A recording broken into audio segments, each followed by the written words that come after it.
কিংবদন্তি গীতিকার ও সুরকার আহমেদ ইমতিয়াজ বুলবুল 2019 সালের 22 জানুয়ারি না ফেরার দেশে পাড়ি জমান। মৃত্যুর পরেও তার বেশ কয়েকটি অপ্রকাশিত গান প্রকাশ হয়েছিল। 30 সেপ্টেম্বর প্রকাশ পেল বুলবুলের আরেকটি নতুন গান তুমি নদী প্রেমের নদী। গানটি দিয়েই যাত্রা শুরু হলো চলচ্চিত্র প্রযোজনা প্রতিষ্ঠান জাজ মাল্টিমিডিয়ার গানের ইউটিউব চ্যানেল জাজ মিউজিক। চ্যানেলটির আনুষ্ঠানিক ঘোষণা দিয়েছেন জাজের কর্ণধার আব্দুল আজিজ। চ্যানেলটি নিয়মিত গান প্রকাশ করবে বলেও জানান তিনি। প্রতি সপ্তাহে অন্তত একটা নতুন গানের পরিকল্পনা রয়েছে প্রতিষ্ঠানটির। চলচ্চিত্রে জাজ সব সময় নতুন মুখ উপহার দিয়েছে। বাপ্পি চৌধুরী, মাহিয়া মাহি, নুসরাত ফারিয়া, সিয়াম আহমেদ সহ অনেকেই এখন প্রতিষ্ঠিত।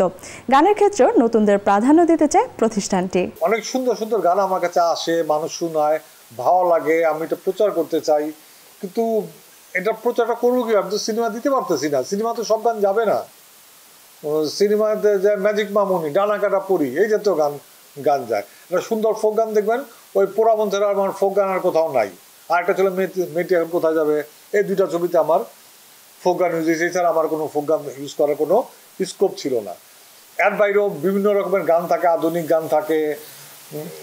যেমন এখন যে গানটা করবে, তুমি নদী প্রেমের নদী, তোমার তরে জীবন আমার কাগজেরই নাও, একটা স্যাড মুডে একটা রোমান্টিক গান। তো এই গানটা ইচ্ছা করলে আমি কোনো ছবি দিতে পারি না, কারণ ছবির সিচুয়েশনের সাথে মিলতে হবে।